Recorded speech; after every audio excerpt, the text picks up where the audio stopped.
I still can't believe the Seahawks have traded arguably the best player I've ever seen lace up in a Seahawks uniform.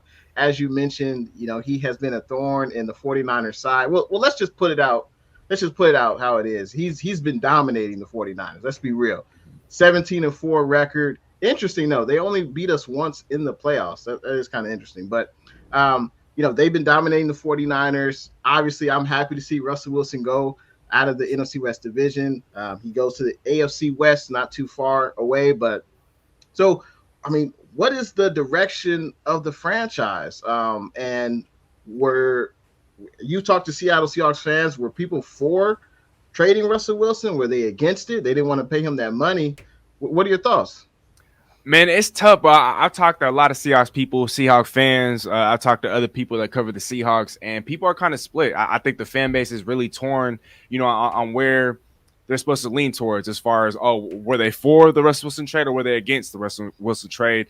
For me, I'd like to think that majority of the fans are actually against it, but that's why I was surprised to see that there was such a split between being against it and kind of being with it. Like you mentioned, there were reports that he was seeking Patrick Mahomes type money. And so with all these quarterbacks getting paid, Derek Carr, the latest of them, he's now the 7th quarterback in the NFL to reach $40+ million in an average annual value. And so if 7 guys are making $40+ million, Russell Wilson's making 35. And so what do you think Russell Wilson's going to ask for when he's eligible for a contract extension next offseason? I think, but at this point in time, though, I think a lot of people, especially Seahawks fans, are kind of ready to move on. We're looking towards the draft. I don't know if we're going to take a Malik Willis. I know we'll touch on that in a little bit, but I think right now, as far as the direction of the team, Pete and John are saying that they're not rebuilding. They're saying that they're retooling and that they're trying to rebuild on the fly. And so we'll see what happens. I don't think there's really a definitive answer that can be had until after the draft. So we'll see where that takes us. Yeah, I'm surprised that the Seahawks didn't want to just pony up and pay Russell Wilson. I know Russell Wilson had said some things to the media, it's a little back and forth, but sometimes that happens, when there's, trouble within the head coach and the quarterback. Usually sometimes they don't agree. That's what it seems like. It seems like Pete Carroll wants to run the ball, wants to play good defense, and Russell Wilson, he wants to air it out. He wants to be like Pat Mahomes, making big plays. And the philosophy, they couldn't agree on it. Were you surprised that they couldn't, work it out?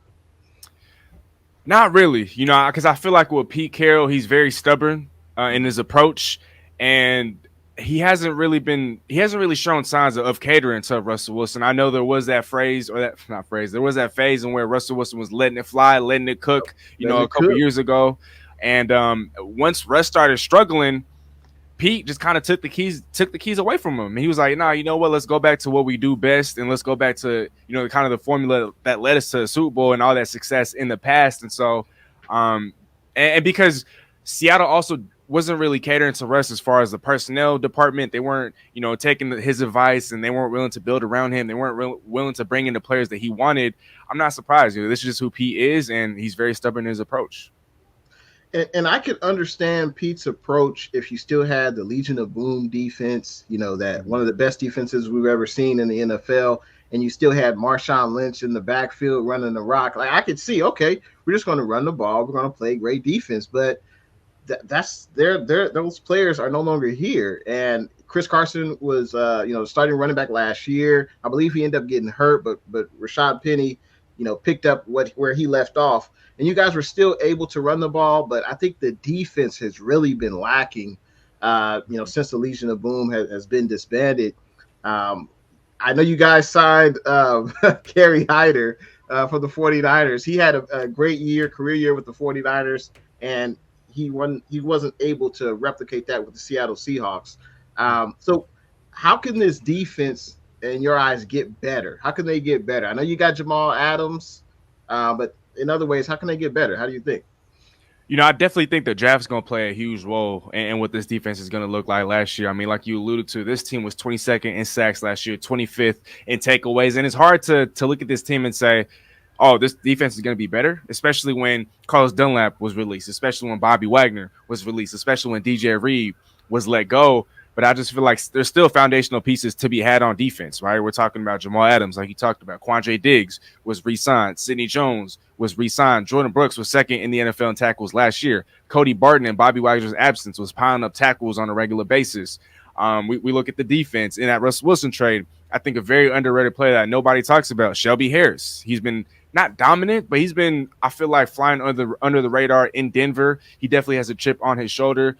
Seattle re-signed Al Woods. So I think there's a whole lot of depth on the defensive line. I didn't even talk about Quentin Jefferson coming back to Seattle, Poona Ford, a whole bunch in the trenches, a lot more than what we've had in the past. And I think that come the NFL draft, because Seattle does have a fresh cupboard of draft picks, they could devote a lot of this attention towards the draft, especially if Pete wants to go back to, if he wants to go back to his initial original formula. Not only does that entail running the football, but also means building a strong and a dominant defense. Right. And by the way you talk about the Seattle Seahawks defense, they shouldn't be that bad. I think the key, though, is can the Seahawks get a pass rush, and that's been something that they've been struggling with ever since, Cliff Averill left, Michael Bennett left. Those days are long gone. But that'll be the key, I think, for the Seattle Seahawks defense. Can they get pressure on the quarterback? And that'll definitely help that secondary out.